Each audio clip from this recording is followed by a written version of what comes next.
All right. So thank you, everyone. If you were hoping to attend the culturally sensitive multilingual engagement of immigrants in NEPA breakout session, you're in the right place.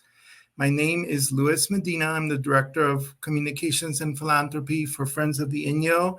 And I really, really want to thank Green Latinos for this wonderful opportunity and for the support that they've given me so far in putting this presentation together. I want to thank Tiffany, who is going to be helping me with technical issues and advancing the slides for me. Thank you so much, Tiffany. Next slide. So I want to tell you a little bit about myself. You can call me Lou. A lot of people call me Lou, a lot of my friends. I was born in El Salvador, so you know what that means, right? I'm El Salvadorable. I love saying that. I have a double Bachelor of Arts in East Asian Languages and Cultures and International Relations from the University of Southern California, USC. My emphasis in Asian languages was in Japanese, which is, believe it or not, very similar to Spanish, at least in the pronunciation. Same five vowel sounds, a lot of the same consonant sounds. And I got my master's degree in applied linguistics from the Universidad Complutense in Madrid, Spain, which was also an awesome experience. For those of you who don't know what applied linguistics is, it's the application of language to real life situations, things like language learning and language teaching and automated translation. And also some life or death scenarios are also looked at under applied linguistics. For example, when English was adopted as a language to use in aviation between pilots and control towers, there were issues to be explored about the complexities of non-native speakers having to use English to communicate when they're doing something as important as, having to fly a plane or land a plane, right? So the actual applications of language to everyday life, that's what applied linguistics is all about. You can see from my background that cultural issues and language are things that I have a passion for. But I also have a passion for working in nonprofit, in the nonprofit arena. I started working in nonprofits about 20 years ago. It was literally baptism by fire because my first nonprofit job was working for the mental health center in Los Angeles that houses the suicide prevention hotline. So it was a real, reality check. But I love working in nonprofits, and except for a 3-year stint working for Bakersfield's local newspaper, or the Bakersfield Californian, the rest of the time I have worked in nonprofits. But I'm new to conservation work. I only started working for Friends of the Inyo in June of last year. Loving it so far. I'm not an expert in NEPA, I'm going to tell you that.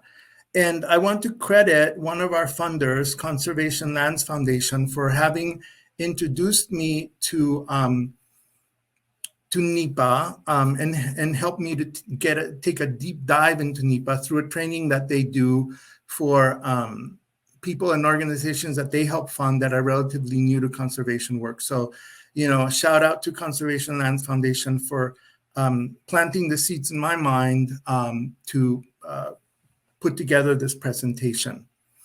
Next slide, please. A little bit about my employer, Friends of the Inyo.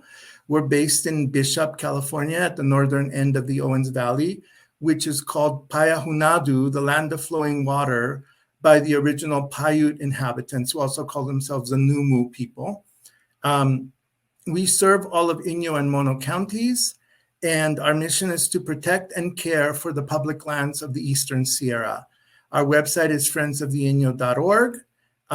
There are social media handles for Facebook and Instagram at Friends of the Inyo, and for Twitter, it's a little bit shorter, it's at Friends of Inyo, no da.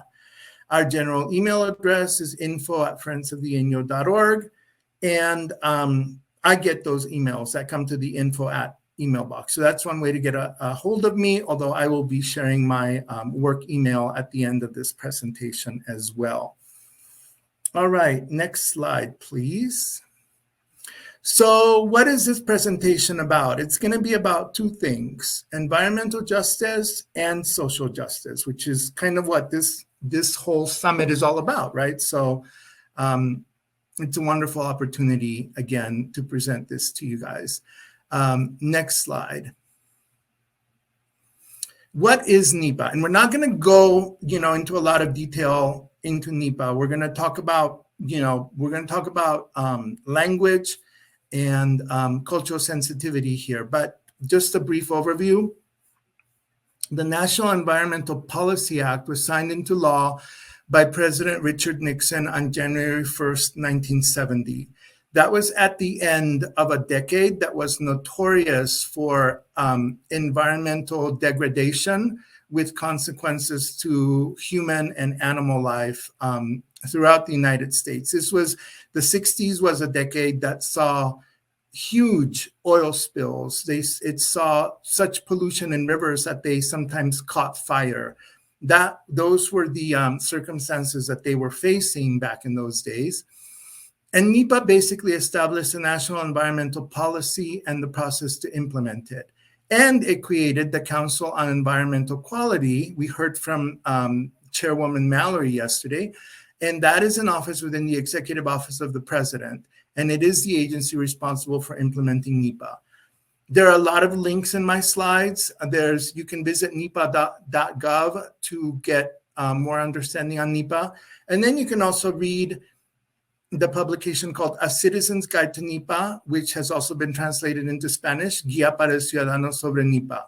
You'll notice that I have highlighted citizen and I have highlighted ciudadano for a very important reason, because since this is going to talk about cultural sensitivity, we need to be aware of the fact that there are a lot of people living in the United States who are here legally, but are not ciudadanos. For example, I'm a naturalized US citizen, but there was a time, that 5-year waiting period when you're waiting to qualify to apply for citizenship, when you're not a ciudadano, you're not a citizen.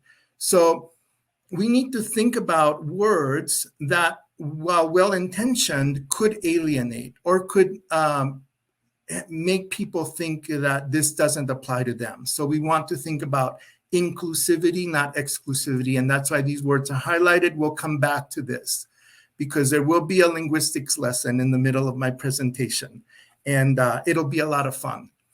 And then if you want to learn more about the Council on Environmental Quality, there's the website whitehouse.gov/CEQ. Next slide, please. Okay, so the purpose of NEPA, these are two ways to define what the purpose of NEPA is. The top bullet point is how the Council on Environmental Quality defines it. It's more of a lofty definition, which is great still. I mean, we want to encourage productive and enjoyable harmony between man and his environment. We want to eliminate damage to the environment, et cetera, et cetera. So that's how they define the purpose of NEPA. But I want you to look at the bottom 3 bullet points because these are very useful. They were put together by the Partnership Project's Protect NEPA initiative. And this is an advocacy organization. I believe they also work with Green Latinos or have worked with Green Latinos in the past.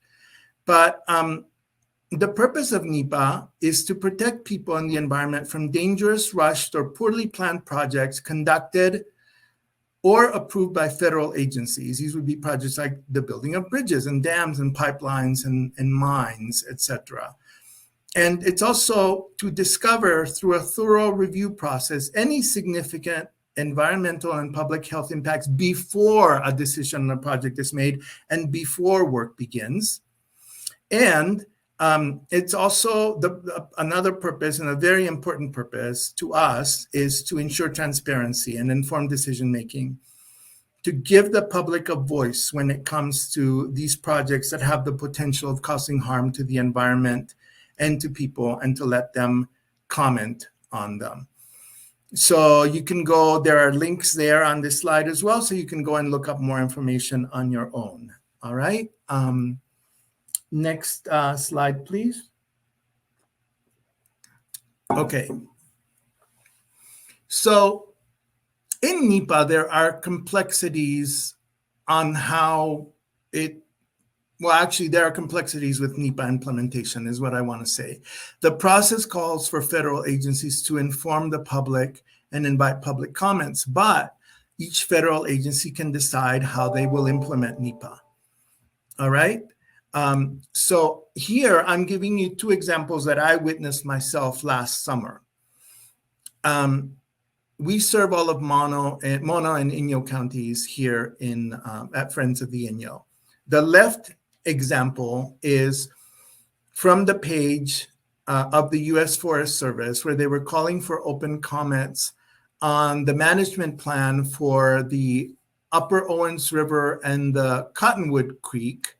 These two rivers had been designated as wild and scenic rivers way back in 2009, but the U.S. Forest Service had been dragging its feet on putting together the management plan. So finally, in 2021, they got around to it, and they opened it up for public comments. As you can see, I've circled two things. One is the name of, it looks very small on the screen, but one is the name of the agency, the Forest Service. The other one, you could see it says Español, which had you could click on it and it would take you to a mirror environment where you could read about the management plan in Spanish, and you could offer comments in Spanish.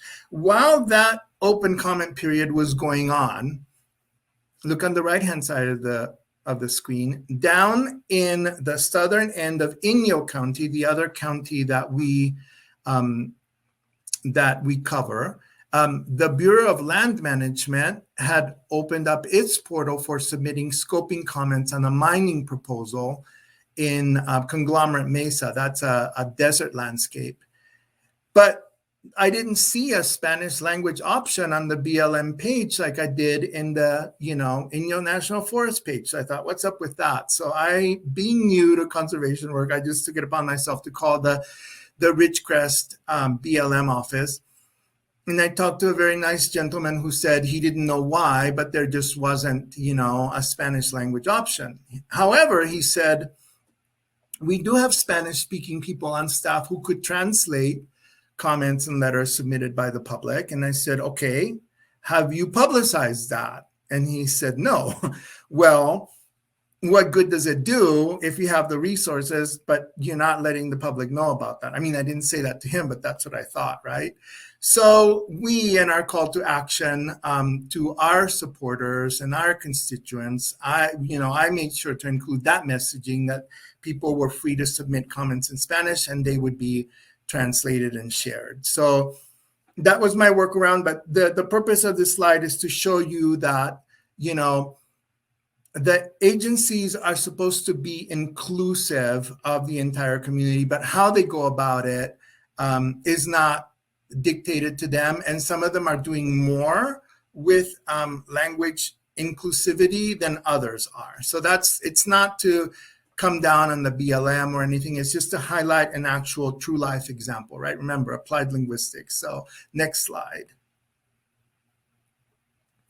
Other complexities with NEPA implementation, new legislation can change the way NEPA is implemented. And that can have an impact. And read between the lines here. New legislation often, is the effect of strong lobbying, right, in Washington. And then administration changes bring with them presidential priorities and directives that can strengthen or weaken the NEPA process, as we know too well. Next slide. So even with all these complexities, there is a lot of guidance that's given to the agencies about how they can go about ensuring public engagement in the NEPA process. Besides the CEQ, the Environmental Protection Agency, which was also established under President Nixon, also provides guidance with regard to NEPA. By the way, just a little tidbit, all of these great changes were happening in 1970. Guess what else happened in 1970? The first Earth Day. Yay. All right. The CEQ developed procedures that were initially promulgated as guidelines in 1971 and then issued as regulations in 1978. Those links are there so that you can go and explore this on your own. It's really fantastic. These guidelines and these regulations are scanned copies of the actual documents. You know, the paper has faded over the years, so it's really like a look into history. But I want you to see what one regulation says. Federal agencies shall, to the fullest extent possible, encourage and facilitate public involvement in decisions which affect the quality of the human environment. All right, so there is guidance that's being given to the agencies with regards to NEPA. Next slide, please. And there was an executive order 12898, which is actually Chairwoman Mallory referenced in her talk yesterday. Look at what the name of this executive order is: Federal Actions to Address Environmental Justice in Minority Populations and Low-Income Populations.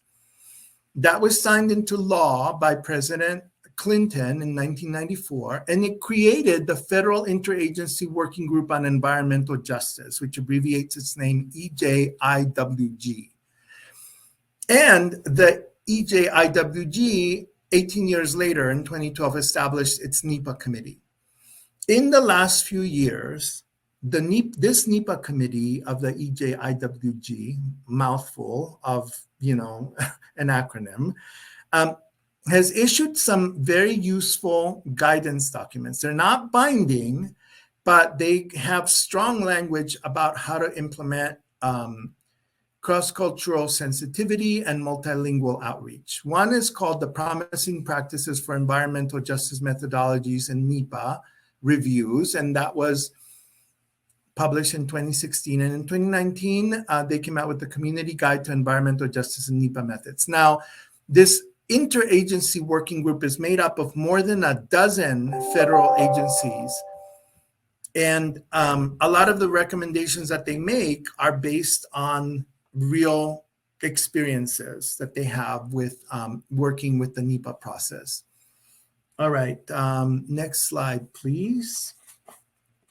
I want you to look at some of this language about meaningful engagement that's in these documents.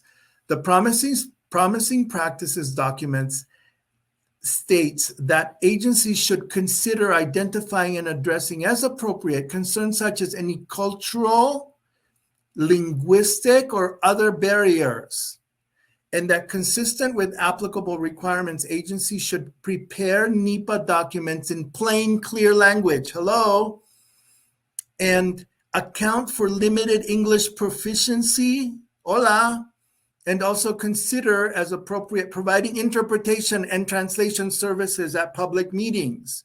It cannot be any clearer than how it's stated in these documents, right?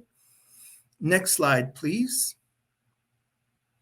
And in the Community Guide to Environmental Justice and NEPA Methods, among the characteristics of meaningful engagement are such things as early engagement with affected communities, consistent engagement with affected communities, and language accessibility.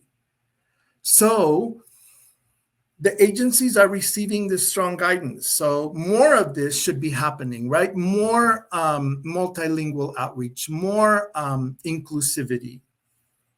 Okay, next slide, please.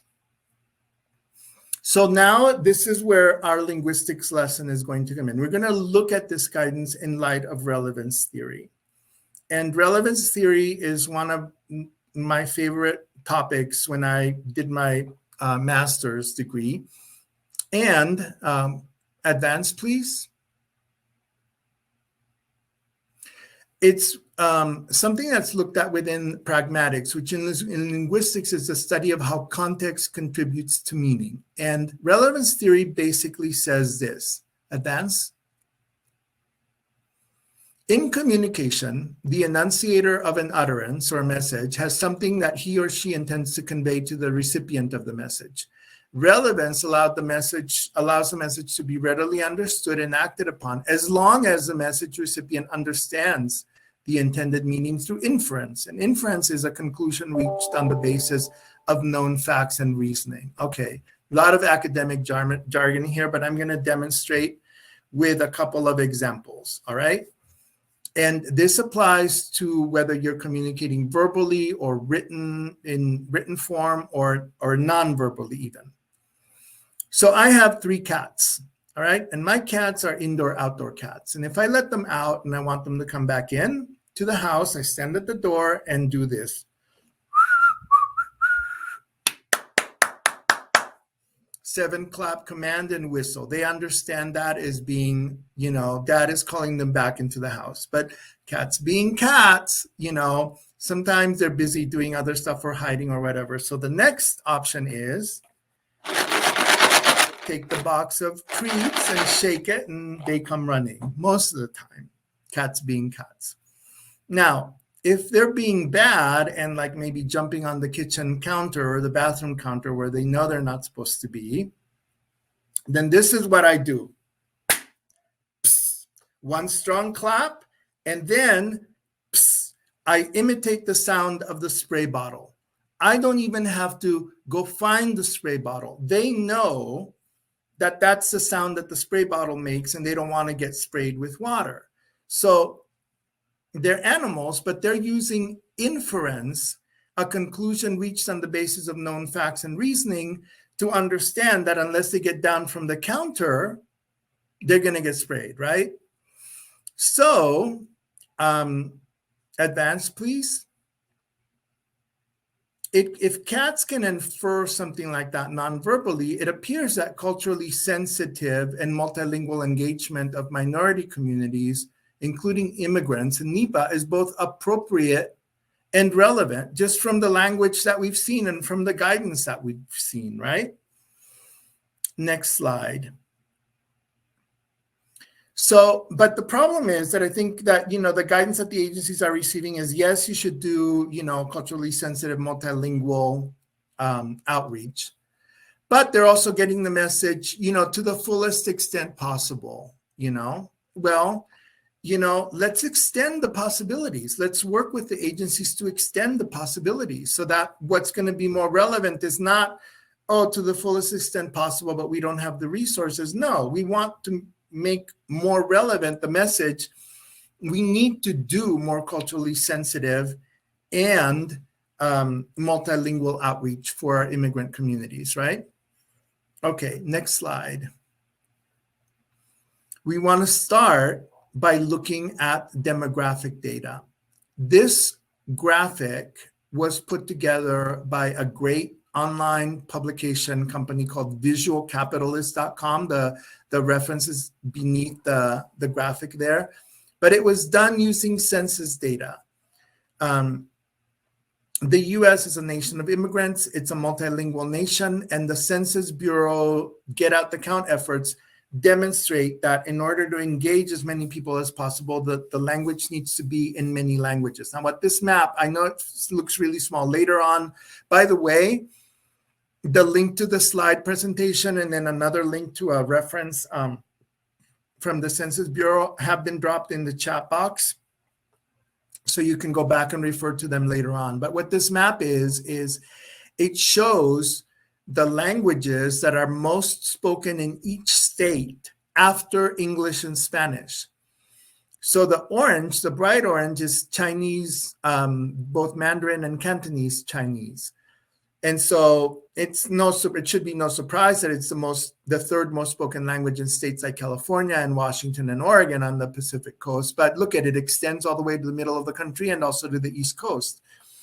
But there are some surprises here. In Nevada, Tagalog is the next most spoken language. That's a Philippine language. In Minnesota, it's Amharic. I didn't even know what language that was. It's spoken in Somalia. In Michigan and Tennessee, of all places, it's Arabic. So this map shows how linguistically diverse the United States is. Wouldn't it be awesome if the different agencies that, have to roll out a NEPA because of a large project that they're doing, if just de facto they would go ahead and provide that messaging in the top 3 or top 4 most widely used languages in that state, that would really help improve the status quo now, which is leaving a lot of immigrants who rely on a language other than English primarily for understanding, right? I can tell you that in 2020, when I was involved in I was living in Kern County at the time at my last job, in the Kern Complete Count Committee, we used census data to determine that the 4 most widely spoken languages in Kern County were English, Spanish, Tagalog, and Punjabi. And then we got out our get out the count message in those 4 languages. Well, why couldn't the same thing be done with NEPA? That's the question that I want to pose. And later on, at the end of the presentation, there'll be opportunity to discuss with all of you and to get some of your ideas. But anything would be better than what we have now. Next slide.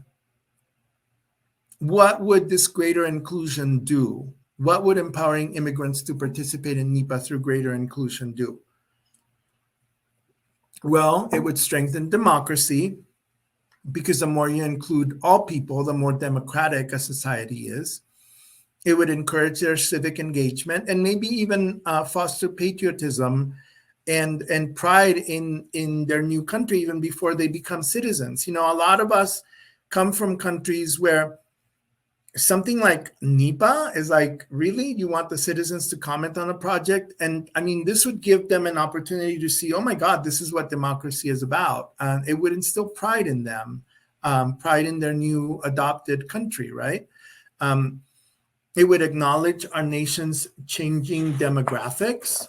And I've got to tell you that in the second link that's been shared in the chat, the demographics are changing. Between the 2010 and the 2020 census, the Latino population in the United States increased by 23%. The African American population increased by 5.6%. The Asian population increased by 35.5%. And the white population fell by 8.6%. So the diversification, both racially, ethnically, and linguistically of the United States is a fact. It is happening, and we need to respond appropriately, right? We can benefit from new perspectives that are informed by immigrants' life experiences if we make it more possible for them to comment through NEPA by just making, the messaging more linguistically kind or inclusive to them.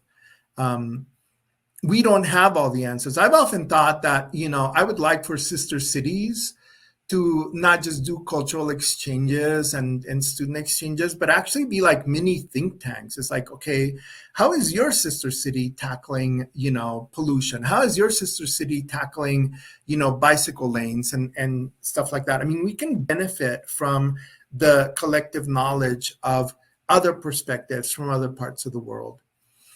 And finally, for us who work in environmental protection, this would be creating a new crop of allies and supporters in the environmental protection movement if we empower the immigrant community in this country to participate more in NEPA.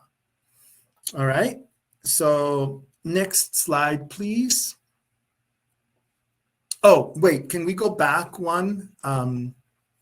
So one point that I wanted to make is that before we leave that slide, we need to be sensitive of the fact that we don't want immigrants thinking that by participating in NEPA, which so far has been called, something that involves the citizens, we don't want them thinking that by providing open comments, they're all of a sudden going to get in trouble with ICE, or that someone's going to go ahead and, track them down or whatever. No, we need to bend over backwards. The agencies need to bend over backwards, like the Census Bureau does, to assure them that their confidentiality is going to be protected and that they're not going to get in trouble with the government for commenting on, an environmental regulatory process. Does that make sense? We need to just really set their minds at ease about that. All right, next slide. So what resources are available for federal agencies and also for us, nonprofits, right? First of all, the Census Bureau is awesome. And you can use census data to determine, okay, so how necessary is it to do, before we go through the trouble and expense, how necessary is it to create like a full court, multilingual offering here? Well, census data can help you determine that, can help an agency determine that. The U.S. Department of State Office of Language Services will actually help any U.S. federal agency within or outside the Department of State that requests their services on a reimbursable basis through an interagency agreement. Who knew? So the U.S. Forest Service could turn to the Department of State Office of Language Service and ask them, how much will it cost to get this translated or that translated? And then if they reach an agreement, an interagency agreement, then USFS would just need to reimburse the State Department. So even within government, there are multilingual resources that agencies can access.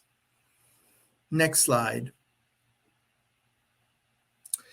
The General Services Administration has great resources. This is a screen grab from their Contact Us page. So you just go to gsa.gov, and then under About Us, you go to Contact Us, and they have different ways of reaching them. So you can call them. And I actually got someone on the phone. They were helpful. They were very young. They sounded like an intern, very eager to help. And they just basically, all they did was point me in the right direction. I think they pointed me to this page or something, but they helped. The chat live option, the reason why it has a red arrow by it rather than the green arrow is because unless you have an email address that ends in .mil or .gov, you can't chat with them. So the chat is for other government agencies, right? Or people who represent government agencies. So I would skip that, but ask a question. The way that I found out about the U.S. State Department's translation services was by just sending them a question. They promised to respond within 24 hours. And I'm telling you, they responded within 24 hours. It was wonderful. It was like, this is one instance where I thought, oh my God, my tax dollars really are working for me. And then you have the last option, which is the best, contact by topic. So when you click on contact by topic, you get a whole list of topics that you can, request to contact a live person through. I've circled there the NEPA advisory group option. And guess what? I got a whole list of NEPA advisory groups throughout the country by region, found my region. There was actually the name of a person, their direct line, and their email address, and I was able to contact them directly. So the GSA has great services that they provide in this regard. Next slide. And the GSA even went as far as providing this example of how to do NEPA right. And this is bilingual NEPA engagement around a border crossing, two border crossings that needed to be upgraded. One was in the Arizona-Mexico border, and the other one in the California-Mexico border. They're like some of the busiest border crossings in our nation and in the world. And there are links there to the pages that show how they engage the public in English and Spanish, including there's an image of the info sheet that they created in Spanish that can be downloaded. So there are resources out there, resources to the agencies, resources to us. Next slide. And here are some other like really cutting edge resources from the Census Bureau. One is called Census Open Innovation Labs. and they foster cross-sector collaboration between agencies and nonprofits, and technology also to create solutions to problems. And next slide. And under this coil.census.gov, there is the Opportunity Project. And what that is agencies, usually in collaboration with a nonprofit or another stakeholder, they identify a challenge, then they go ahead and put together a team, and the Census Bureau helps with resources to create a 12-week sprint. And during that 12-week sprint period, you come up with a solution, and usually involving technology. And I actually sent them an email and asked, what would it take to increase the multilingual implementation of the NEPA process throughout the United States? And I explained to them what I was thinking, and I may have even mentioned this presentation. I'm still waiting to hear back from them, but maybe I'll get a response. I don't know. But these are great resources that are available through the Census Bureau. Okay, other resources to agencies. Next slide. Let's not forget about ethnic media, right? Ethnic media is actually thriving right now because people love to read newspapers in their own language. And even though this photo here is of newspapers, but radio stations and television stations, right? They love content that educates the community that they serve. I'll tell you that from my own experience, right? And also, part of it has to do with the fact that I did work for 3 years for a local newspaper. One of the first things that I did when I came to my job at Friends of the Inyo was reach out to our Spanish language weekly newspaper here in the Eastern Sierra, which is called El Sol de la Sierra. I talked to the publisher and I asked them, if it would be all right from time to time if I submitted an article to his newspaper about the work that Friends of the Inyo does, about issues dealing with, climate change, environmental protection, etc. Well, he not only said yes readily, he green-lighted a monthly column that I now am writing. That's published the first Thursday of every month. It's called Amigos de Nuestras Tierras, Friends of Our Lands. And I'm introducing different topics, environmental topics, to the Spanish-speaking community. And it isn't costing us a cent. It's better than advertising because it's free. I just, write the article, provide photos to illustrate it. And a lot of the times he ends up putting my column on the front page. So the agencies themselves may not have the connections with ethnic media, but we do. And we can facilitate greater, outreach of the NEPA message through involving ethnic media. The other thing is that translation technology gets better all the time. I did my master's in applied linguistics in the 90s, and back then, the field of automated translation was just starting, and oh my God, it was horrible. It was horrible, but it was wonderful because there were people who were actually trying to tackle this. Now, I don't know about you, but Google Translate, oh my God, the time it saves me in my job, right? Well, this screen grab on the right, I put here as an example. So those of you from California know that the California Natural Resources Agency, NRA, currently has their Pathways to 3030 document out for public comment, right? And the deadline is February 15th. It was extended from the end of January to February 15th. They have a website, californiaresources.ca.gov. And on that website is where you can go and actually read the Pathways to 30 by 30 document. The document itself has not been translated. But it's available for download in English. They have translated the executive summary into Spanish. But what I want you to look at in the screen grab is the little red circle around a symbol there. That is their translation link on the website. but you wouldn't know it because the way that it's displayed, it's got the Chinese character for bun, which means bun is how you pronounce it in Japanese, but it means sentence or text. So it's got bun, and then it has a little arrow pointing to a letter A, and then another arrow pointing back from the letter A to bun. It's very counterintuitive. And unless you hover over it, and why would you hover over the way over on the left-hand side of your screen, right? Unless you hover over it, you don't see translation pop up.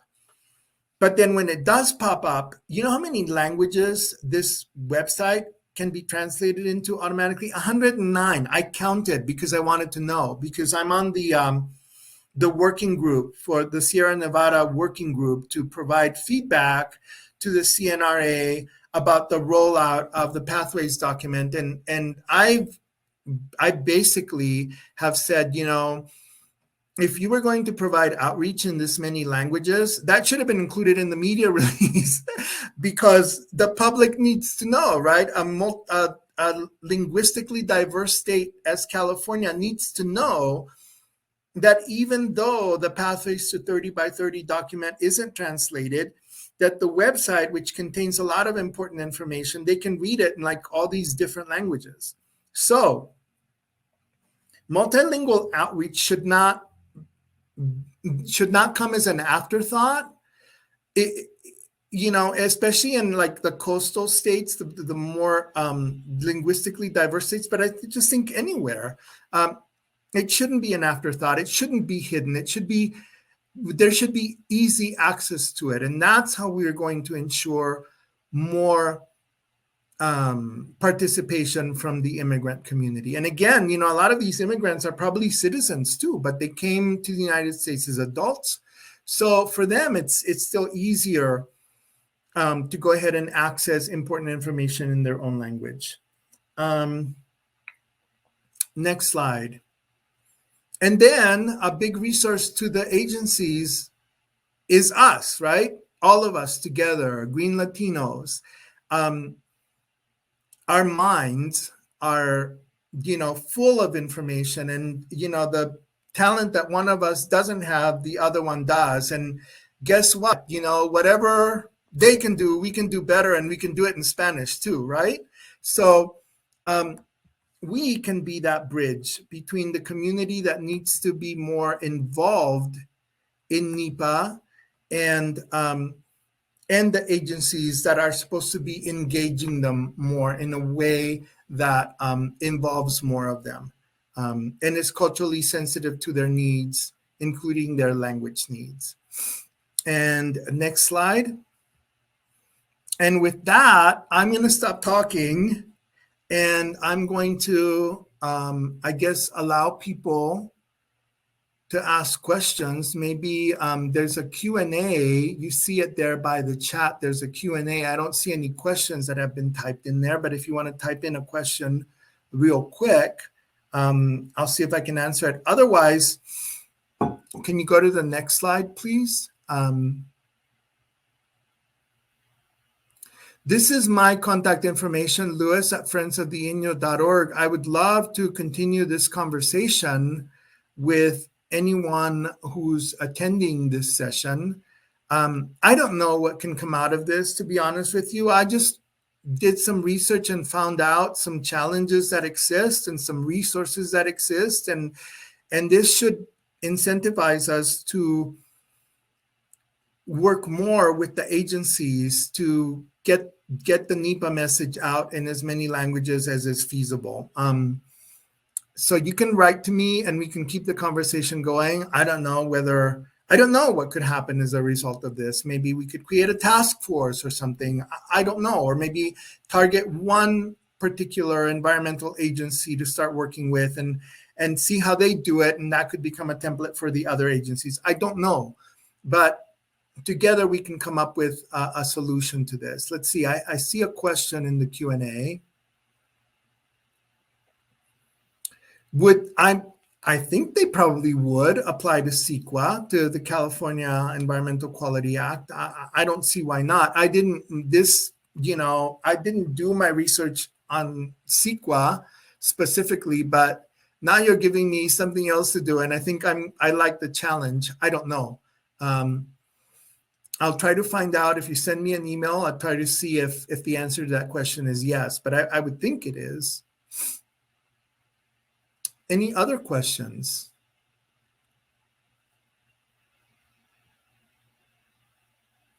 I don't know, Tiffany, I don't know how to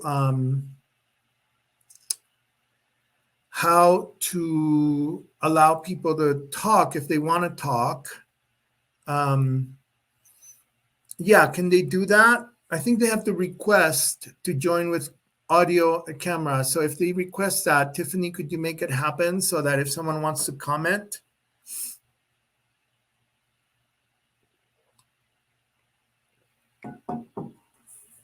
If not, if you have other questions, just drop them in the Q&A. I'm going to wait a couple of minutes. Again, this presentation, the link to it is close to the top of the chat. This is also being recorded, so you can come back and watch it again and access those links. And I encourage you to go and explore all of those links. I actually made this presentation very heavy laden with links to allow you all to continue exploring this issue.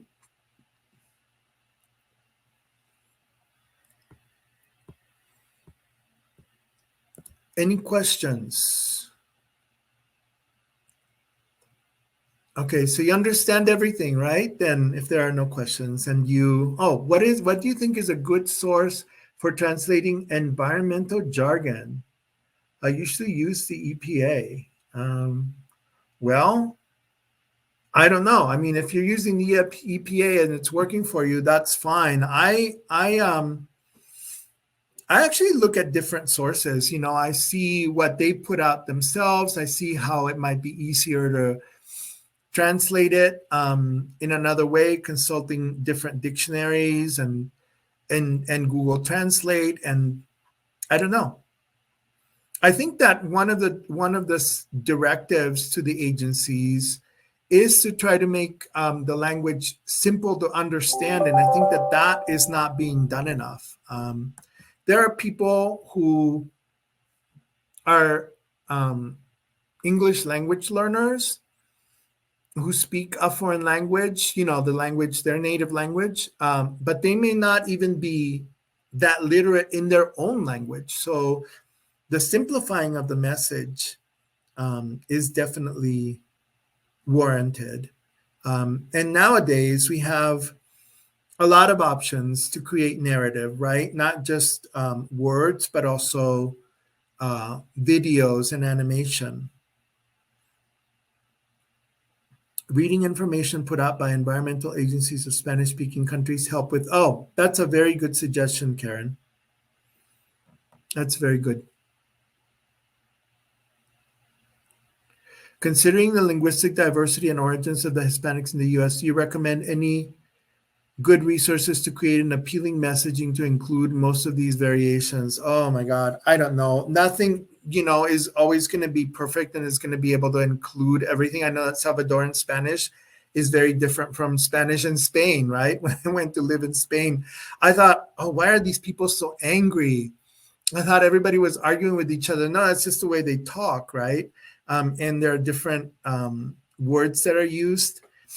I don't know. I don't think that we need to worry so much about homogenizing things. But I'll tell you what, I think that the default for me often is the dictionary of the Real Academia Española, which is rea.es. I'm going to put it in the chat, because if you go to that dictionary, it will tell you the different terms and the usage, and it will identify when a term is used in Spain as opposed to used in Argentina, as opposed to used in somewhere in Central America. So yeah, the RAE I love it. I don't know. I mean, that's a good question about maybe, a task force that Green Latino could host on their site. That's a question for them, but I don't know. That's something that we need to discuss with them, and if they say yes, why not? They have access to us, and we have access to them. And again, the ideal end result would be greater inclusion of immigrant communities in NEPA, and that's going to happen by making the message accessible in more languages. Again, I think a very doable plan would be to look at in each state what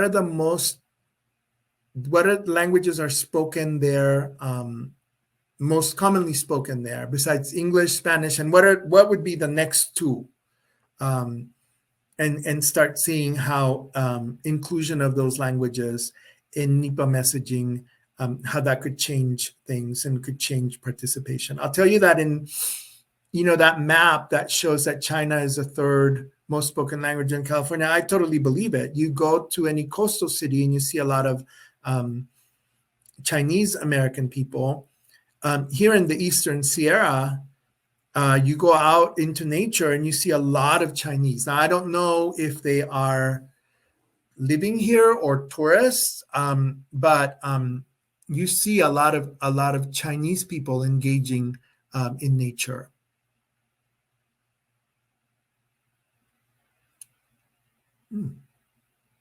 RespondCrisisTranslation.org.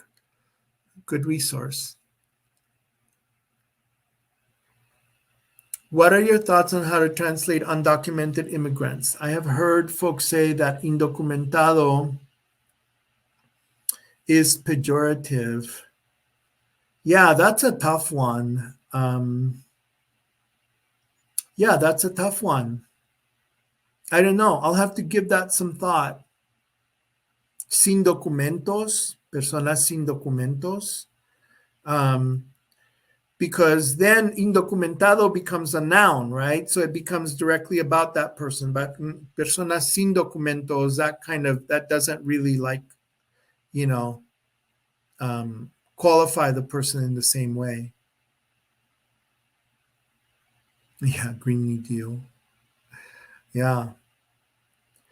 All right. So thank you all for attending. I know that the time is up just about for the hour. I want to give people an opportunity to wind down before they go on to their next activity, although I don't know whether there's one that follows immediately afterwards. But thank you so much for attending this session. I hope you got out of it what you were hoping for. And I want to thank Green Latinos again for providing this opportunity. This has been great. Best of luck to everyone on all your endeavors, however it is that you are helping our environment, access to nature for our communities of color, or whatever you're involved in. Thank you so much. And thanks, Tiffany.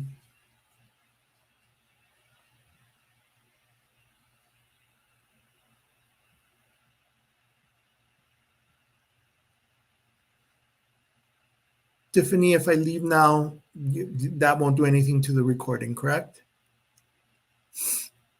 All right. Bye, everyone.